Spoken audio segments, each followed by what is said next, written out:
This week has had a really strong flavour of recruitment. We had a recruitment workshop for our first team in Northwich, and what's different about this team is we're going to be supporting a family who have 2 disabled sons and using their personal budgets to support them. We're really excited about that, and we're starting the process of introducing them to the family and getting to know them more, and then starting the induction. And also this week we've been recruiting for another team in Ashton in Wigan, and also expanding the original team. So the original team have got 10 members in it, and we're recruiting 1 or 2 new people. But when we recruit individuals to a team, we use a different process. So Becky is the recruitment coordinator, and she's being supported by the team coach Michelle. And we've had several people contacted us through Facebook and through the referral cards and through other means, expressing their interest in joining wellbeing teams.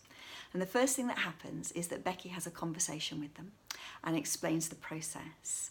And then she meets up with them and somebody that we support, and another team member and one of the coaches, to have an informal conversation.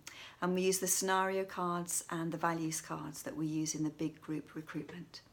If they get through that, we then invite people to come and work on 2 team members supporting people over 2 shifts. Now obviously we do that with the permission of the people we're supporting. And after the person has covered 2 shifts with us, we then ask the other team members who've been working alongside to give their views. And we've got a card and questions that we ask. And we ask the people who they've been supporting for their views as well. So some shadowing, and we get people's perspectives then. And then what happens is we invite them to a team meeting, and this is happening next Wednesday. We ask them to complete their timeline of their work history and talk us through that, and bring their 1-page profile and talk us through that. And they have an opportunity to ask team members questions, and the team has opportunities to ask them questions as well. And then the team makes the final decision, obviously not in their presence, but makes the final decision, taking into account the feedback of the people we support, who they've been on shift with, the feedback of the person who they did the initial conversation with, and the scenario cards, and the feedback of team members who went out with the people, and the whole team as well. So we think using this process we can get a perspective of the person all the way around, from people we support's perspective and other team members' perspective as well, to enable the team to make that decision.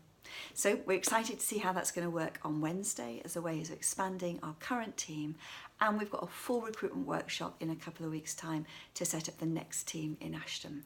So lots of learning for us this week about recruitment.